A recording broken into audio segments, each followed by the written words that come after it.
Over the last 5 weeks, DK Metcalf is the wide receiver 56 in fantasy football scoring. So if you've got him in round one of the playoffs, are you comfortable starting him? That and so much more on today's episode of The Launchpad. Joey, go ahead and start us off here. Are you plugging DK Metcalf into your lineup this weekend? With the news today about Tyler Lockett, I feel like I kind of have to now. He's not exactly what people have been drafted to be this year, but over those 5 weeks, the last 5 weeks, he's had at least 8 targets in those 4 out of 5 games. So he needs to catch the ball and not have it sail like 10 feet over his head. But I moved him up 6 spots with the Waddle and Lockett news, though. So he's currently my wide receiver 14 for the week. Yeah, I think that's pretty fair. We saw him as this bona fide top 5 stud, and now everyone's kind of looking at him more as that wide receiver 1, wide receiver 2 bubble guy. But Coop, how are you feeling about DK Metcalf this weekend? Obviously a half hour before the show, we got the news on Tyler Lockett, so that has to make some sort of difference. Brutal, man. Yeah, that news kind of crushes me in one league, the Lockett stuff. But anyway, anyone that knows my analysis knows that I'm just a sucker for targets, man. So a guy that's getting 8 and he's virtually guaranteed to get them here. I don't care who's covering him, honestly. I'm all for it. And the thing about Russell Wilson in this situation is that you adjust to whatever's going on, right? So he's got the injury or whatever. At this point, he's probably getting at least a little bit more comfortable with it. And we've seen Metcalf, he started the season with basically a touchdown a game, so he's a guy where I'm throwing him in there if I have him, especially with all the guys that are out with COVID. So I'm for it. I don't know. What do you think, Dave? Yeah, I think you got to plug him in just because of the ceiling, but so much of it has to do with risk tolerance too. Would you rather see 2 or 4 point performance again in your starting lineup, or would you rather see 25 points on your bench? So I think that you're the rest of your team and your risk tolerance really have a lot to do with this. But I'm with Joey, where I've got him ranked as a little bit lower than 14. I've got him at 18, but I think he's kind of a middling wide receiver too. But you cannot ignore the risk. And the weird thing is he was producing with Geno Smith. Like, we thought that he was putting up decent numbers with Geno and he'd get better when Russ came back. And it is the complete opposite. But this is back-to-back years where we hit the halfway point in the season and the Seahawks offense just slammed into a brick wall. So it's frustrating, needless to say. But we've got so much to talk about today. We got a game kicking off in just a few hours. I had to comb through the questions that we had prepared for this show just to make sure that nothing was affected, because it has just been a COVID frenzy over the last couple of days. I think we're up to 80 something people on the reserve list now, including, like we just mentioned, Tyler Lockett. But I want to thank everybody for tuning into episode 25 of The Launchpad. Last week, I was here with Matthew Friedman and Adam Koffler, and today I'm joined with Andrew Cooper and Joey Wright, and we are going to dive into some Week 15 matchups to help you prep for round 1 of your fantasy playoffs. Hopefully you made it there in at least one of your leagues. Andrew, Coop, do you prefer Andrew or Coop? This is the third Coop. show we've done together now. Everybody calls me Coop, man. There's people that I went to college with that, they find out my name and they're like, your name's Andrew. They just know me as Coop. So Coop is fine. I get it. I am Kluge in every friend group, so I completely understand. So Coop, you're over at a bunch of places right now. Fantasy Alarm, Fantasy Besties. You're doing Lightning Round. You and I were in the same division together for Pros with Joes, which was a ton of fun this year. But let everyone know where they can find your content, where they can find you on social media, and what you've going on for the rest of this season and into the off season. Yeah, so I do a lot of different stuff. The tight end stuff, which I'm most known for, I try to make that available for free. So that's available for free on my Twitter at Coupe Fiasco or on Fantasy Alarm. All my really nerdy behind the scenes content is available to Fantasy Alarm members. So if you're a member of the site, I do 3 articles a week, 2 videos, just cranking out stuff over there. And then, beyond that, you can just catch me on, like you said, on the Besties, on Lightning Round. We do a Fantasy Alarm podcast, and I'm just always out there, throwing advice around on Reddit, Twitter, you name it, right? I know you're a Reddit guy too, right, Kluge? I do, yeah, I am. I see you around there every once in a while. Yeah, you've got quite the following. Well, not a following, but people know you on Reddit. When you post yourself, Yep. People get excited about it. That is not an easy. It doesn't get any easier with Joey Wright popping into when he sees my post. I see him pop in asking literal ridiculous questions where I have to be You started it though. You started it with the crab. What was it? The crab claws? Oh yeah, I think for hands. Yeah. Well, you said ask me anything. So this is true. Oh my God. Yeah, I think I asked him if he would rather have lobster claws for feet or lunch boxes for hands. I believe the question. It's an important question. It is. Yeah. And you may have heard this before, but that's actually where I started, was on Reddit. I was just writing pretty much full-length articles. I'd write them up in a Google Doc, and then I would just share them anonymously on Reddit, and that's where I got my start in content creation. And it's a little bit easier when you're doing it anonymously. Once you tie your own name to it, then, it starts carrying a little bit more weight. But Coop, with your introduction, I'm glad that you mentioned tight ends because that is absolutely what I know you for. And I think a lot of people in the fantasy football community know you for. I don't know if you just coined it this offseason, but that yin and yang tight end article that you wrote was fantastic. I implemented that in a ton of my drafts and very, very happy with the outcome. So keep doing what you're doing there because tight ends are the overlooked position in fantasy football. And, we are very appreciative to have somebody like you that puts in the time and helps it, just make it a little bit easier week to week. Up in the top right, I am joined with Joey Wright. You probably know him from Starts, Sits, and Salutations. He's over at Rasball. He's over at Front Yard Fantasy. Joey's I don't want to say a newcomer in the industry. You've been around for a little while now, but definitely making some waves in these recent months here. So go ahead and let everyone know where they can find your content, what you're doing with Starts, Sits, and Salutations, what's happening over at Front Yard Fantasy, and all that fun stuff. Yeah, so I'm winding down the waiver wire article with Rasball right now. Super having a lot of fun there. It's my only place I'm writing right now. I have my rankings on Fantasy Pros on Fridays with the game show for Front Yard Fantasy, which I just joined their team, and it's been like a marriage made in heaven. It's been incredible, which led me to creating Start, Sits, and Salutations, which it's taken off better than I thought it would. I had Troy King on my last episode, or whoever the guy is that does that had Troy King. I don't know who that guy is, but some guy named John Paul Garofalo. What's Front Yard Fantasy? Is that a landscaping business? Yes, it is. I think that's Mike Garofalo's little brother. I think that's who it is. I'm not completely sure. But yeah, Front Yard Fantasy, man. You guys are doing some fun stuff over there. That article that Seth Bolcock wrote recently about how JL and everybody were friends in college. Great article. Definitely recommend checking that out. And subscribing on YouTube to Front Yard Fantasy. I mean, you guys are doing a little bit of everything, but the YouTube content is just top notch. So definitely recommend checking that out. Well, we're all kind of friends here. We could just talk and BS all day, but let's get to the meat of the show. Let's talk some football here. We got football kicking off in a few hours. We got a lot of really important things to talk about. And let's stick with this Seattle and Los Angeles game that we started with. Los Angeles are 7-point favorites. We got an over-under of 47 at this game. So shouldn't be too high scoring, nothing too crazy. But, who knows with all of these COVID inactives now, Jalen Ramsey possibly not playing. Who knows what could end up happening here. But I want to talk about Rashad Penny, the player of the week that everybody's talking about, blew up for a career-high 137 rushing yards last week. We've seen flashes in the past, but we also know that health is a huge problem. So, Coop, let me throw this to you.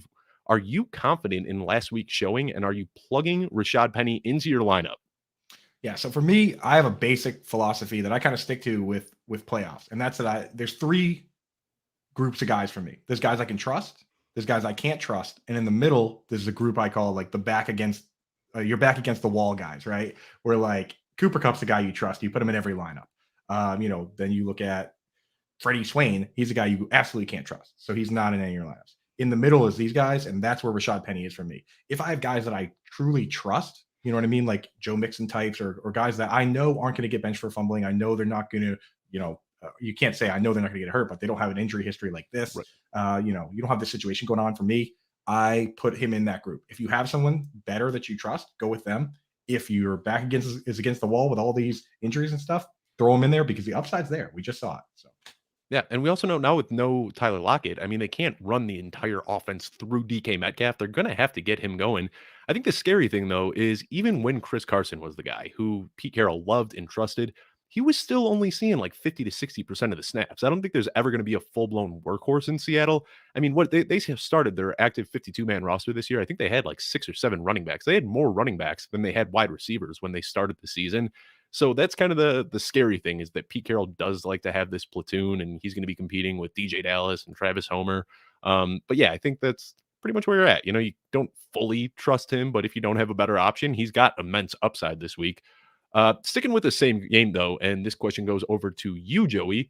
Who do you prefer between Odell Beckham Jr. and Van Jefferson? These guys have kind of taken like a wide receiver 2A and a wide receiver 2B. Who do you prefer this week? Yeah, so like when OBJ arrived in Los Angeles, I was really excited for Van Jefferson more than I was for him, just for the opportunities he would get. And I believe, is OBJ still on the COVID list? Or did he get added today? He is, but he has a chance to play this week. So for the sake of conversation, let's just imagine that both guys are fully active. I would added early enough that he can still make it. He can't get off. Okay, I didn't think he'd be able to. But yeah, I would rather have Van Jefferson personally. Yeah, I'm with you. I mean, what really has shocked me is since Odell Beckham showed up there, Van Jefferson is out targeting Odell, and Odell, he gets the highlights, he gets the touchdowns and the celebrations that everyone's going to focus on. But even since Odell has been fully up to speed over the last few weeks, it's still 22-20. It's slightly in Odell's favor, but Jefferson is a big part of this receiving core. So I'm with you. I really like him. Last question that I have on this game, though, and Coop, you could take this one. I want to assume that Darrell Henderson is going to be back, but like OBJ, he's still on that COVID list. We don't know for sure, but let's assume that he is back this week. Does Sony Michel have any sort of value as a flex or an RB3, or does he just get thrown completely to the bench if Henderson is active? Yeah, I mean, I do the snap count articles over at Fantasy Alarm, so I've been kind of tracking, the consolidation of snaps, and this offense has been the most consolidated offense since Riverboat Ron's Carolina Panthers. Like, he just likes using 11 dudes to the point where it's actually like dangerous levels of usage. Like, you should be giving these guys maybe a little rest. But a couple of games ago, the only people that rotated the entire game were really Henderson and Michel, and Henderson played like 50 snaps to 12. So for me, if Henderson's active, I'm starting him, and I'm not starting Sony Michel. If Henderson's inactive, then I'm starting Sony Michel everywhere. But personally, Sony Michel is so close to that guys you can't trust tier that I would really need to have no options to put him in there. That's where I'm at. And Joey, I want to get your insight because this is something I feel like there's a strong argument to be made either way. I understand what you're saying, Coop. I mean, this offense has been very consolidated, and that's just how Sean McVay has always done it since he came into the Rams. But Sony Michel, he's got a little bit of an edge. He brings a little bit to the table that Darrell Henderson doesn't really have. So maybe I don't know. What's your take, Joey? So like Coop was saying, like there's guys he's on that borderline of guys you can't trust, and whenever you don't trust Sony Michel is when he scores 4 touchdowns. I would honestly, if I had to, even if Henderson plays, I'd put him in as a flex. But if, like I said, if Henderson's out, he's a top 12 running back for me. Just the workload alone. Seattle's given up 31.2 fantasy points per game to opposing running backs, and I expect to see a lot of running in this game. And especially if it's just Sony Michel, that's a lot of points there. Yeah, and if Darrell Henderson is active and you're starting Sony Michel, I mean, really you're crossing your fingers and hoping that he stumbles into the end zone because he's not going to be getting 12, 15 touches or anything like that. But that's enough for that game. Let's go ahead and talk a little bit about the Saints at Buccaneers. Buccaneers are huge favorites in this matchup, 11 points. Over-under is 56.5, so almost exactly like the last game we were talking about. Let's talk about Taysom Hill. And Joey, start us off here. He's a top 10 fantasy quarterback, right? I mean, he has been. He's been putting up top 10 numbers, but with his abilities as a rusher and Tampa Bay's ability as a run defense, how are we feeling about Taysom Hill this week? This week I'm a little nervous about him just because the Buccaneers, they do have a really good run defense. They've given up a little more lately. Going into next season, I'm a lot more confident with Taysom Hill as a top 10 quarterback. I'm like really bummed that we never got that Taysom Hill Atlanta Falcons game. Oh, because he was just so incredible against them twice last year. But yeah, what's interesting though is the sorry, I had an itch there. The Buccaneers and Panthers had games against the Eagles with Jalen Hurts this season, which is not the same thing as Taysom Hill. But while Hurts didn't accumulate many yards, he did rush for 2 touchdowns in each of those games. So why the Bucs don't allow a lot of yardage, for some reason they're allowing quarterbacks to run into the end zone on them. So. That's a nice nugget. I like that. Thank you for pulling that one out.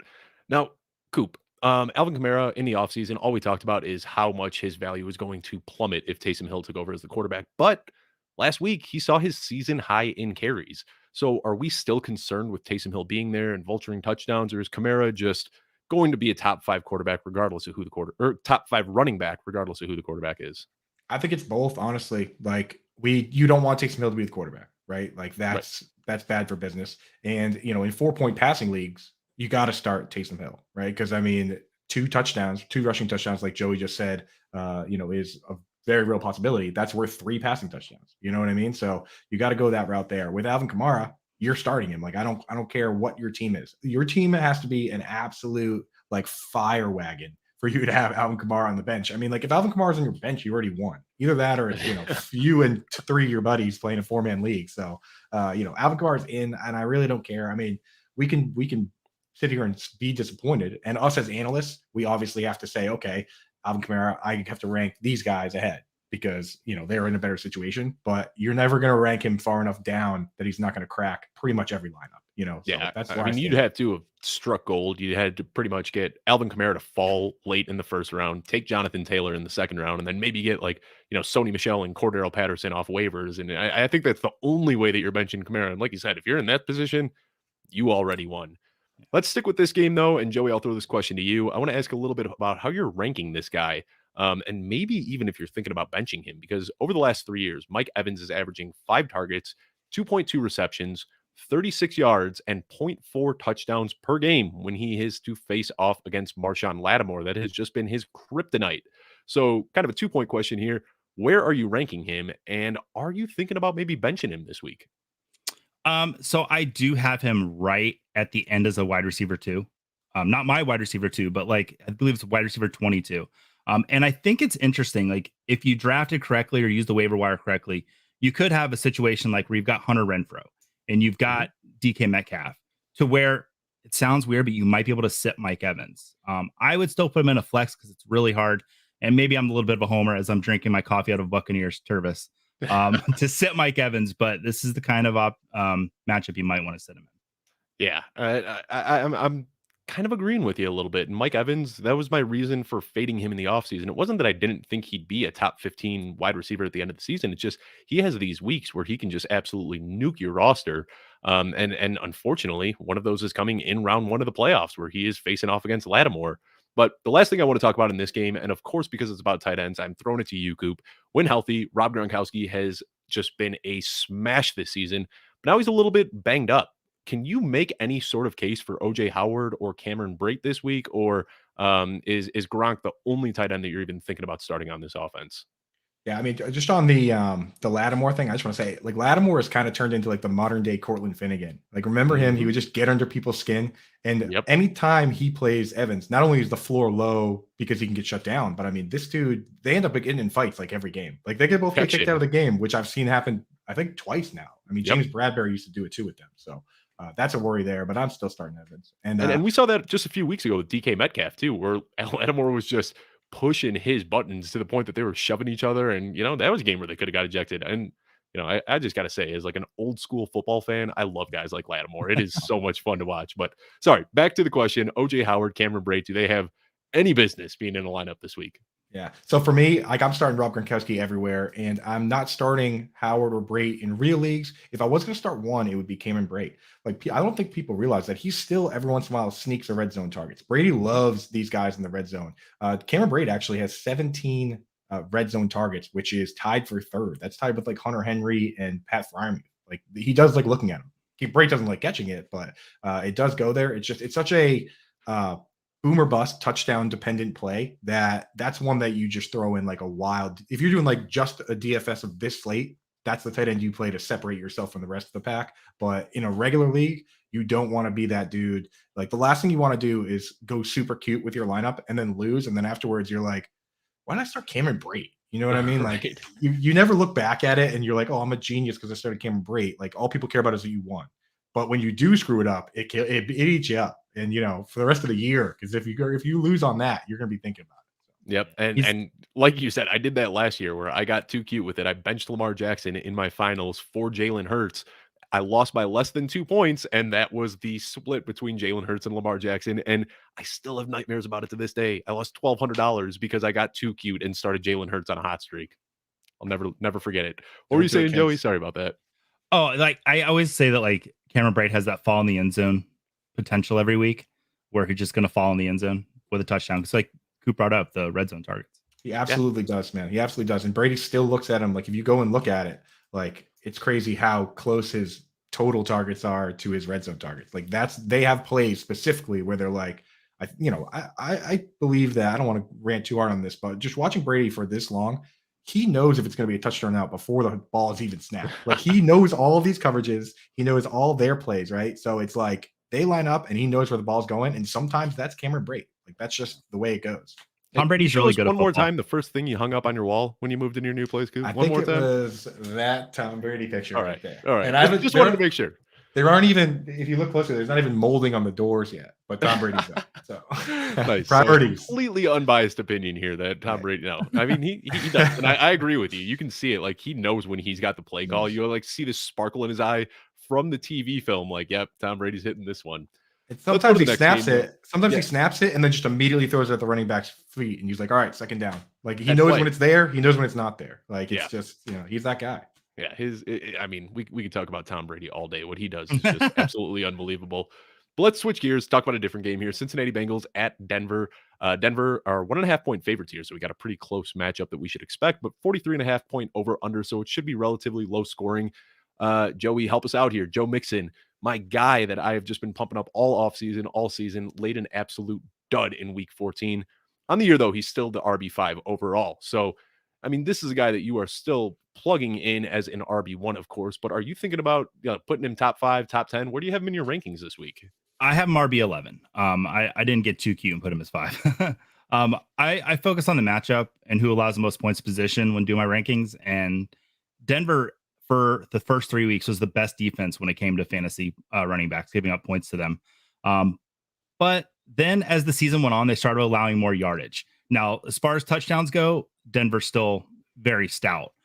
But I could see Mixon getting 80 to 90 yards and might fall in the end zone because Denver has given up, they believe it's 5 rushing touchdowns. In the first 3 weeks, they did give up 1 rushing touchdown, and it was to Daniel Jones. So it wasn't even to a running back. Yeah, I think the thing with Mixon, too, is the usage is going to be there. And every once in a while, he's going to get bottled up. We saw it last week. But the opportunity for a 30-point game is also there every single week. So he is kind of a tough player to rank because he's, the usage is there, but the efficiency always isn't. The other thing that I want to talk about, though, on the Bengals, and Coop, this question is for you. Jamar Chase and T. Higgins have both been eating lately. It seems like Tyler Boyd is the odd man out now. Both of these guys are just absolutely crushing it. Jamar Chase was a, very questionable call away from another huge touchdown last week. But we've also got Patrick Surtain in this matchup who has been playing lights out. Are you fading either of these receivers? Do you think Surtain might shadow one of these guys? Even if Surtain does shadow one of these guys, do you think that he can slow them down? What are we supposed to do with these 2 receivers this week? I mean, it still blows my mind hearing and seeing Patrick Surtain Jr. because I watched his dad play, against my Patriots with the Dolphins. It's crazy. We're getting old, man. But yeah. So for me, Chad Pennington's son just declared where he was going to college today. I saw that, like Chad Pennington tweeting out like, "Hey, congratulations. Your mom and dad are so proud of you." And I was like, no, that's awesome, man. I still think the Chad Pennington, man, if he didn't hurt his shoulder, he could have been great, but enough about Chad, So for me, T. Higgins over the last 3 games, he's been the wide receiver 3 in PPR. Do you guys know who the top 2 have been in the last 3 games? No, I want to hear it though. I'll give you a hint. They're both white. Oh, Cooper Kupp, Hunter Renfrow. There it is. So, but T. Higgins, man, right there with those guys, and those guys have been amazing. T. Higgins has been amazing. So, like Jamar Chase, you can't sit him. T. Higgins, you can't sit him, in my opinion. So, I don't care if I have them both in the same team. I'm starting both.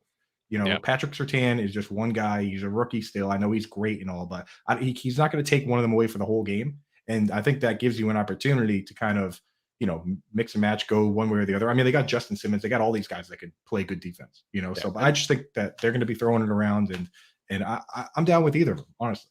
I like it. And what's frustrating is Kyle Fuller was also supposed to be a part of that. He has just been awful this year. I mean, I was pretty upset at the Bears for cutting him in the offseason, but looking like it might have been the right move because he's getting out hustled by a rookie. Joey, did you have anything to add to this before we switch to the Broncos? So I actually kind of had a question I put in my notes. Are Chase and Higgins now in that tier of like best wide receiver duos in the NFL? Like, have they reached that Cooper and Lamb, Evans and Godwin's there level? Yeah, I think you put him up there. Maybe, yeah. I mean, if Juju was healthy, maybe Deontay and Juju, DK and Lockett. I think that's kind of your top 5. I think you can shuffle them around any which way. Yeah, in my opinion, I think they are that good. But for fantasy, they're not quite in that like Adam Thielen and Justin Jefferson or Lockett and Metcalf because it's not as consolidated. Like if Tyler Boyd wasn't there, the consolidation would be absurd. It would be like Demaryius Thomas and Emmanuel Sanders. You know what I mean? Like just the 2 guys every week you can count on them. So it's that one little thing that kind of keeps them away in fantasy. But I think in real life they're right there. And pure talent. Yeah, I agree. Pure talent though right there. And then when you look at the potential for how good these guys can be with how young they are and with Joe Burrow just in his second year, I mean, yeah, sky's the limit for those two kids. Joey, want to throw this question to you though. We talked about running backs a little bit, and I want to talk about Melvin Gordon because he had no issue working his way back into the fold last week. Both running backs were able to find 2 touchdowns, which is crazy, and they did that on almost an exact 50-50 snap share. So this week, are you confident starting both of these guys? Who do you have ranked above, Javonte Williams or Melvin Gordon? I have Javonte higher. And the reason I do is the Bengals, they allow the 5th most receiving yards to running backs, but the 5th least amount of rushing yards. So if they're going to give up points to a running back, I think it'll be to Javonte. But I'm honestly kind of nervous starting either. If I had to pick one, I would start Javonte. The Bengals are only allowing 25.1 fantasy points. And if they're going to split 50-50, that's not a lot to go around. So I'm a little nervous starting them both. But I would, back to the wall, like Coop said, I would start Javonte. Yeah, and it's crazy to see 2 guys that are splitting carries almost 50-50 right down the middle and still being productive. That's what we got right here. Coop, of course, I saved the tight end question for you. You're going to be getting a lot of these today. You've been my tight end guy all year, and I'm just going to keep throwing them at you. Noah Fant was a guy that I had huge expectations for this year, but I'm wondering, has Albert O made him unstartable? Well, I'll tell you what, like I actually had Noah Fant in my fades article this year just because of some math that's, because I do that, the tight end series every year. There's math on the first page. Yeah. You know the math, Kluge. It's very rare to have 3 guys all get 100 targets on the same team. And that's kind of the barrier to entry for an elite tight end. If I'm drafting a tight end at 8, then he needs to have top 5 upside. Like, why would I draft a guy at 8 who's going to be tight end 8? So I wasn't doing it before. Albert O, it's not even that often that Fant comes off the field for Albert O. They always do. Fant is just always an inline tight end. He doesn't line up in the slot. He doesn't do any of the fun things that the tight ends we like do. So for me, Albert O is irrelevant to my Fant decisions for the most part. Fant is just in that back against the wall tier where the last 2 weeks of the season, he has really good matchups. I forget what they are right now, but his last 2 matchups are really good. If you absolutely need him, put him in there. You know that he's going to get a couple targets, but he's one of those guys where I would be shocked if he all of a sudden just had 10 or 12 targets, right? There's guys like Mike Gesicki or, even a guy like Cole Kmet. Like if it just happened, you'd be like, oh, I'm not that surprised. I'm a little surprised, but not crazy surprised. With Fant, it's just, you don't picture it. You picture the other guys getting those targets first. So for me, Fant, I'm trying to avoid it if I can. Yeah, I saw Ian Hartitz did a great tweet yesterday. He said a petition to make Noah Fant and Albert O the same person. And that's really what it is. I mean, it's so frustrating seeing these guys split snaps. And then even when you're watching the game, like I got Fant on a decent amount of dynasty rosters, and it happens like 5 times a week where I'm just like, there he is, there's Fant. And then he stands up and I'm like, nope, that's Albert. Once again, you can't even tell them apart on the field. It is pretty frustrating, but they both got some serious talent. I want to talk about one more game before we get to tonight's Thursday night matchup, and that game is the Washington football game and Philadelphia Eagles, where Philly is currently a 5-point favorite. Let's start off with you here, Coop. DeAndre Carter, 5+ targets in 4 of his last 6 games. So with Terry McLaurin on concussion protocol and possibly out, is Carter a kind of sneaky guy that you can pick up off the waiver wires if you're hurting this week?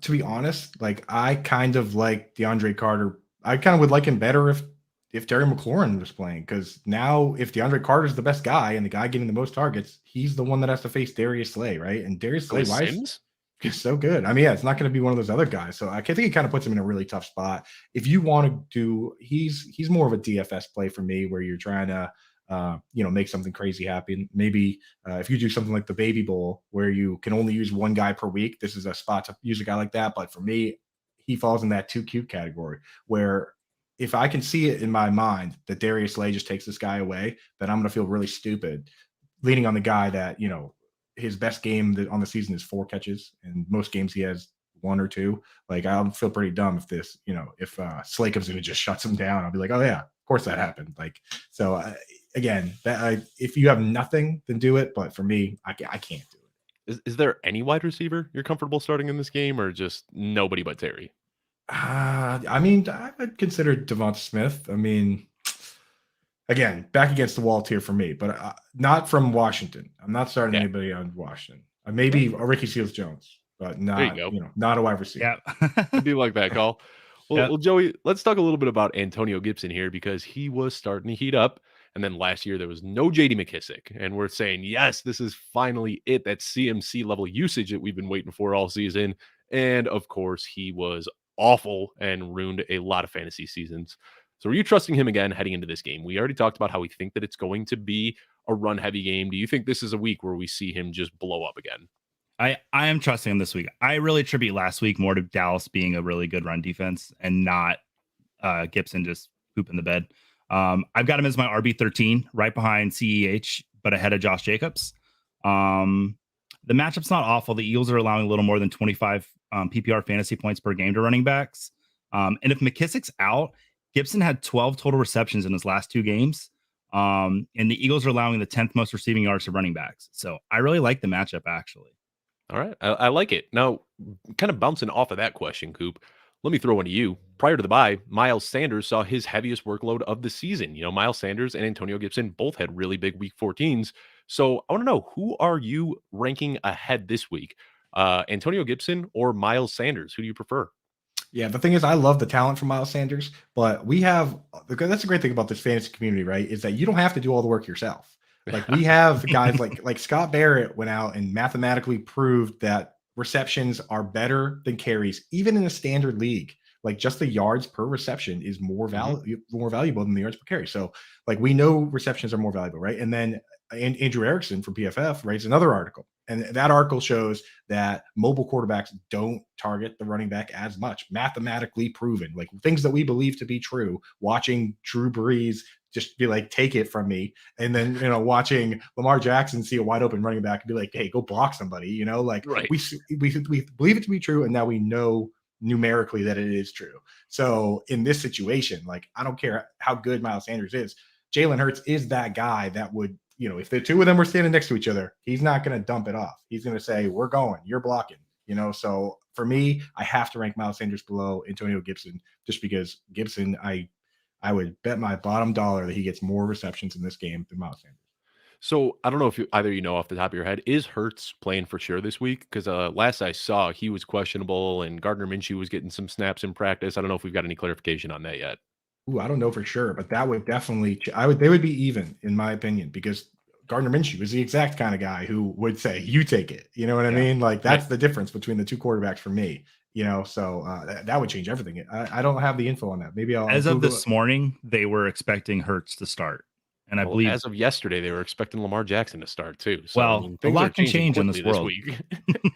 so let's talk about this, because we don't know for sure who the starter is going to be. We already talked about how it would negatively impact Jalen Hurts, or I'm sorry, it would negatively impact Miles Sanders if Jalen Hurts is the starter. But I want to talk about Gardner Minshew, because he benefited big time. Dallas Goedert, who benefited big time from Gardner Minshew last week. So how much does the starting quarterback affect your ranking for Dallas Goedert this week? I'm going to ask both of you this question, but Coop, start us off here. I want Joey to go first. This time I'm going to sit back and I want to hear Joey's tight end analysis. I'm going to give you a grade on this one, Joey. Okay. Yeah. So I've Goddard as my tight, no pressure at all. Yeah. I have Goddard as my tight end 6. Reading Coop's face. All right, good. I would get it. All right. If Minshew were to start, I'd move him above Dawson Knox to tight end 5. But it has more to do with so Kittle, Kelsey, Andrews, and Gronk are pretty much locked into the 1-4 spots. And now that Hawkinson's out for the season, it just feels like that's going to be the 6 for the year, for the rest of the season, depending on matchup, of course. I saw Coop nodding and smiling, so I think he agrees. You done good, kid. You done good. Thank you. He shook his head at the end to throw me off, though. Yeah. No, you did right there. And the thing for me is, we talked about the situation there with certain tight ends. Jalen Hurts is a problem, and obviously Minshew showed that he was better for him, right? But if this was a tight end, like for instance Tyler Conklin, right, that has like a 5-yard average depth of target, like Jalen, it's same thing. Jalen Hurts is never going to do that dump off, but that's not what Dallas Goedert is. He gets down the seam, he runs real routes, right? Post routes, corner routes, deep comebacks. Like these are real routes, which Jalen Hurts is the kind of guy that's looking downfield for, So if with a different tight end, they get hurt more by the change of quarterback. I think the problem really is, like, as Joey said, which Gardner Minshew might just be straight up better at throwing the football right now. You know what I mean? So that's why you move Goddard up, but I'm not necessarily moving him down from where I typically would have him, which Joey is right around 6. So Yeah, we won't get A too deep plus. into it, but Joey. I want to see Gardner Minshew start again because I mean that Philly offense looked electric last time they played with Gardner Minshew. It's kind of crazy that, but I Jalen tried to Hurts will great it. for fantasy, not so great for real life. I tried to will it into existence. I picked him up in a bunch of leagues, and I was like, okay, I'm going to put him on my league teams, and Philadelphia will name his as a starter, and then that's not what Yeah, happened. and I He know just the part of the trade that they made is if Gardner Minshew starts 3 games this year, that pick that they got goes from a 6th-round pick to a 5th-round pick. So there is a little bit of an incentive too for the Eagles to start Gardner Minshew. Nothing huge, but it's definitely something to keep an eye on as we get to the end of the season here.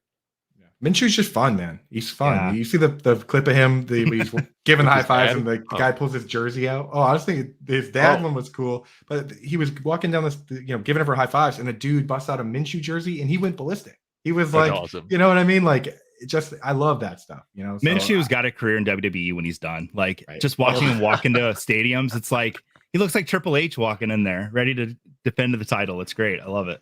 Yeah, fun factor off the charts with Gardner Minshew.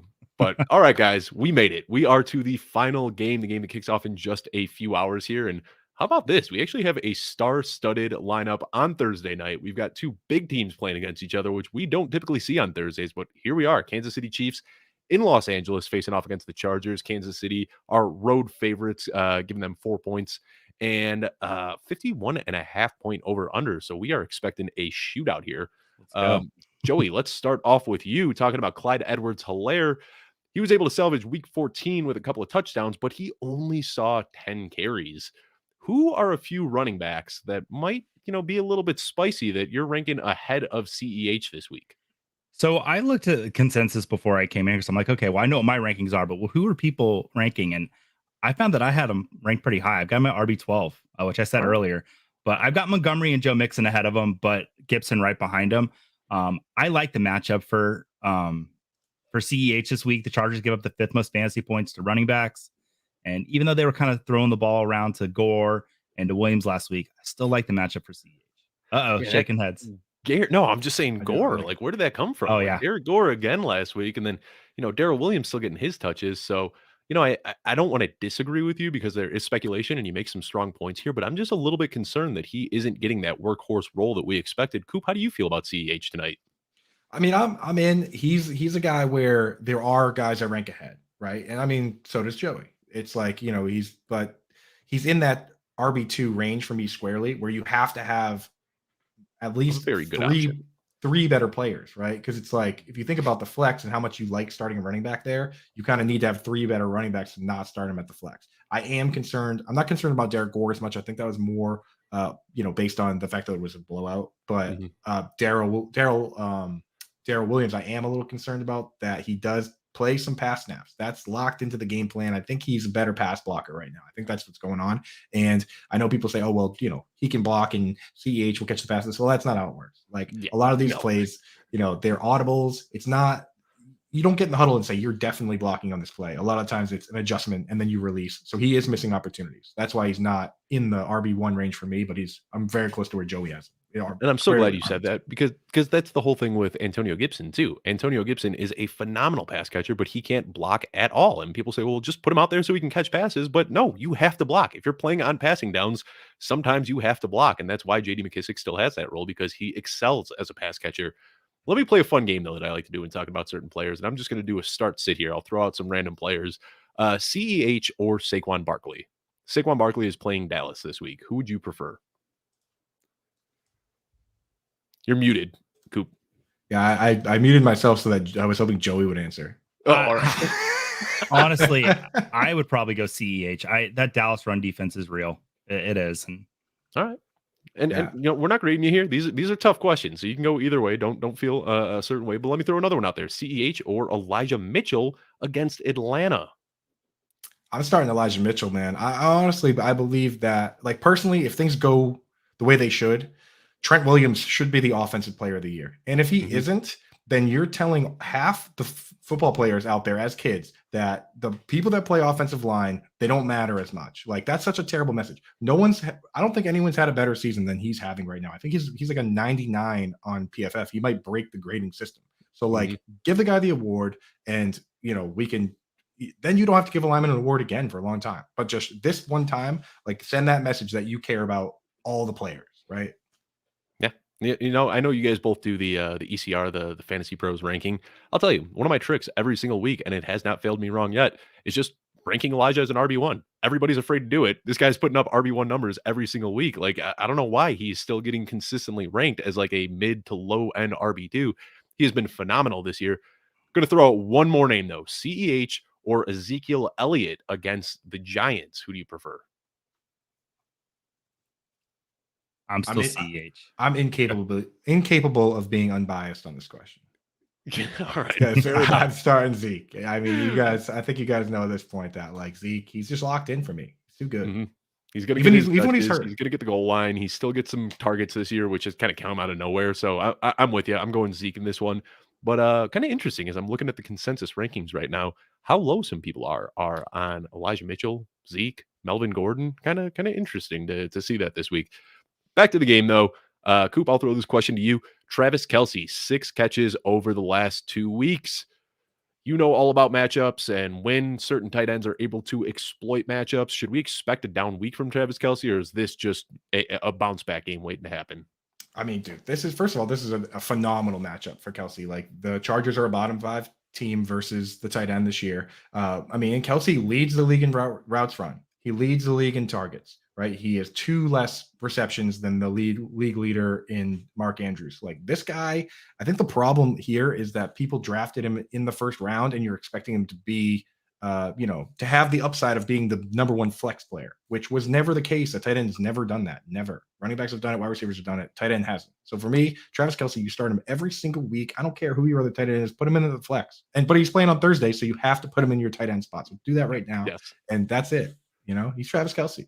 Yeah, I mean, you're obviously starting him, but I just, you have been so good at saying like, hey, this really good tight end is going to struggle this week, or this guy that's, you probably don't even know of has a really good matchup. So are you expecting this? I mean, obviously we know that he's going to be targeted and we know that he's going to, run a ton of routes, but just the matchup with the Chargers. I know I think you had told me this a while back, that the Chargers play a lot of man defense against tight ends, right? And that's where Travis Kelce typically excels, is when he gets that one-on-one coverage. Right. Yeah. So that's the situation. It's like the Chargers are letting up the 4th most points to tight ends. Like they're letting up almost, 16, 17 DraftKings points to tight ends. Like, I don't know if he's going to be worth his price there, but like this guy is as dialed in as it gets. So, yeah. I mean, rank him at, if you really, really, truly want to, go ahead and rank him at tight end 2 if you feel like it, but it's Mark Andrews doesn't have a good matchup. George Kittle doesn't have a great matchup. So, I mean, you're doing something that I think is unnecessary to make a statement of some kind. I don't know, but Kelce for me is 1. And guess what? He's going to be 1 next week. He's going to be 1 the week after that too. Yeah. Very good point. Yeah, you can't fade Kelce at this point. Yeah. All right, 2 last questions I have here, and I want to talk. Both of these are going to be about the Chargers. Joey, let's start with you on this one. Justin Herbert, huge outing in Week 14. And, early in this season, you would start any quarterback against Kansas City. They were just a Swiss cheese pass defense, but they have looked pretty stout in recent weeks. So where are you rating Justin Herbert this week? And is there any chance that you're thinking about sitting him in a single QB league? No, not at all. I've got Herbert as my QB4. L'Jarius Sneed and Willie Gay are both going to be out tonight, last I saw. And I don't like Thursday night games at all. I really don't, because it's just rarely are they great. But I think this might be a rare Thursday night shootout. Keenan Allen's back. Mike Williams is playing. And Jalen Guyton's been like sneaky good the past 2 weeks. I know Allen wasn't in last week, but I mean, Herbert's got everything he needs right there to have a great game. And Eckler, do we know if Eckler's playing or not? They said yes, and I've read some reports that he's possibly going to be limited. Okay. So yeah, we'll talk about that one. Let's go right into that. Unless you got anything to add here about Justin Herbert, Coop. I'm in lockstep with Joey. Like he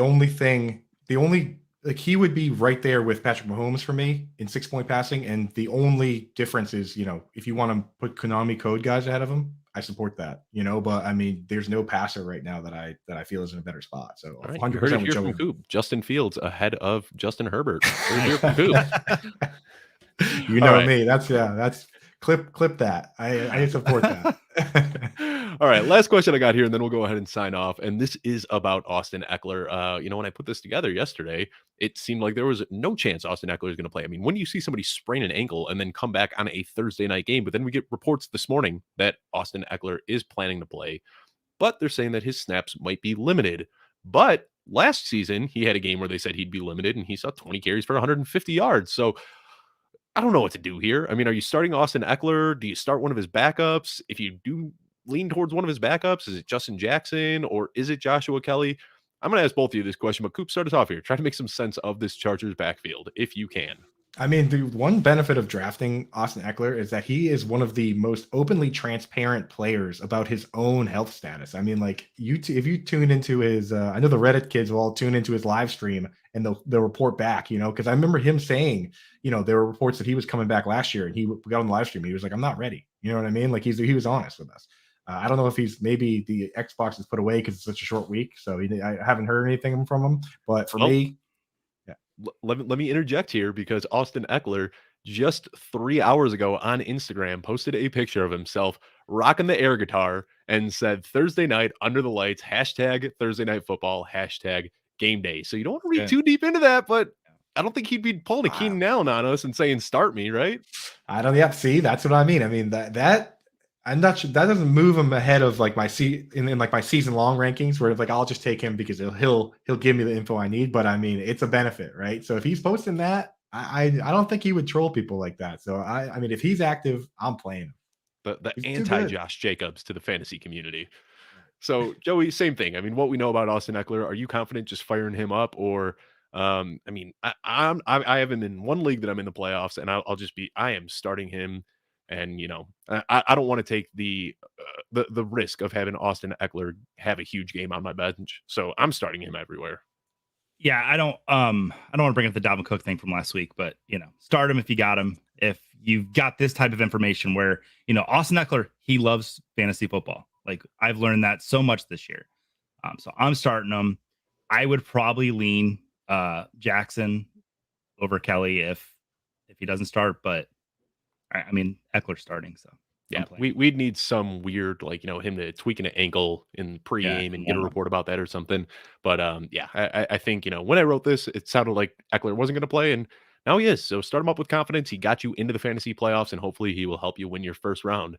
Got a great comment here from our friend Craig. Thanks a lot, Craig. If you are watching, hit the thumbs up, subscribe, turn on notifications if you have not yet. Way to go, Craig, doing the dirty work for me. But before we sign off here, one more time, Joey, let everyone know where they can find you on social media and what you are going to be working on in these coming weeks. So you can find me on Twitter at the Joey Wright. In the coming weeks, I'm going to be spending time with my family, but also going to be watching football and working on Start, Sits, and Salutations. Writing a full season next year, 12-episode season is where I'm leaning with a whole narrative and everything. It's going to be a lot of fun. Kind of fell into it this year. So next year will be a little more thought out with a clip mic that works. So the sound won't be so bad. Awesome. Coop, let everyone know. Oh, and Joey, you remind me, of course, next week I will not be doing the show, with it being the day before Christmas Eve. I will be traveling to see my holiday. So to see my family over the holiday. So I won't be on next week, but 2 weeks out I will be.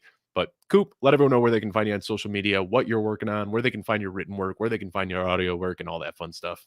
For sure. Yeah. If you want the tight end stuff, I make that all free right here at Coupe Fiasco, always available there. And I do my best to answer all the questions. If you want my take on every single game, we do a free podcast. It's on Spotify. It's on, iTunes, all the deal there. It's the NFL Fantasy Alarm podcast with me and John and Pembo. We hit every game, say exactly what we're thinking, just like this. You know what I mean? So it's like every single game we go through it, knock it out. So you know who to trust, who you can't trust. And, beyond that, Fantasy Alarms, where all my content lives. Pop over there. I mean, we got a sale going right now, 25% off, and you get the membership for the rest of this season and all the way through 2023. So kind of the best deal we do, our holiday sale. Jump in there. All right, guys. Awesome. Yeah, good plug there. And if you have TJ Hawkinson or Darren Waller and you're freaking out right now, just go to @CoopAFiasco on Twitter, blow him up in his DMs. He loves getting DM tight end questions all the time. I did that during George Kittle's entire IR stint, and Coop kept me alive. Gentlemen, I want to thank both of you so much for joining today and taking the time out of your busy schedules. Thank you to the audience for tuning in to episode 25 of The Launchpad. It has been an absolute pleasure to bring this show to you during the season, and look forward to keeping it running through the off season. I love the idea of expanding people's reach and breaking into new audiences, and that is exactly what I hope to provide to my guests every single week. So be sure to tune in 2 weeks. We're going to be almost into 2022 by then. Thank you for tuning in, and have yourself